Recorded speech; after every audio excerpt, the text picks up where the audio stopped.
மதுரை அரசாளும் மீனாட்சிக்கு சித்திரை திருவிழாவோட 8வது நாளான ஏப்ரல் 26 பட்டாபிஷேகம் படுஜோரா நடைபெற இருக்கு. அம்மன் அரசியா இருந்து ஆள்றது மதுரையில மட்டும்தான். பட்டாபிஷேகத்துக்கு மீனுக்குட்டி வருவா பாருங்க, அப்படி ஒரு கம்பீரமா இருக்கும். இதுல ஒரு அழகு என்னன்னா, தான் மட்டும் மதுரையை ஆளக்கூடாது, தன் கணவனான சுந்தரேஸ்வரரும் ஆளணும் அப்படிங்கிறதுக்காக கொஞ்ச மாதங்கள் சுந்தரேஸ்வரருக்கு ஆட்சி பொறுப்பை விட்டு கொடுத்துறா மீனாட்சி. பெண்களோட மனசே அப்படித்தான். கோலாகலமா நடைபெறுகிற இந்த விழா விக்னேஸ்வர பூஜையுடன் தொடங்கும்.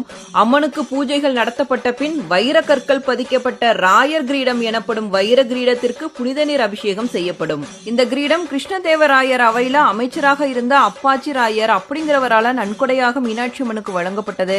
அதனாலதான் இந்த கிரீடத்துக்கு ராயர் கிரீடம் அப்படிங்கிற பெயரும் வந்துச்சு. அம்பாளுக்கு முடிசூட்டுவதற்காக ராயர் கிரீடமும் செங்கோலும் அணுக்கை விநாயகர் சந்நிதியிலிருந்து கொண்டு வரப்படும். பல்லாயிரக்கணக்கான பக்தர்கள் ஆவலுடன் எதிர்பார்த்திருக்க வெள்ளி சிம்மாசனத்தில் எழுந்தருளும் மீனாட்சி அம்மனுக்கு பரிவட்டம் கட்டி வைர கிரீடம் சூட்டி ரத்தின கற்கள் பதித்த தங்கத்திலான செங்கோலும் வழங்கப்படும். மீன் கொடியும் மீனாட்சி அம்மனுக்கு உரிய வேப்பம்பூ மாலையும் மகிழம்பூ மாலையும் அம்பாளுக்கு சூட்டப்படும்.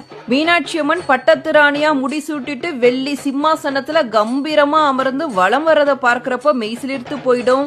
அன்னையும் அவளே, அரசியும் அவளே, அம்மனும் அவளே, அனைத்தும் அவளே, அன்பே சிவம்.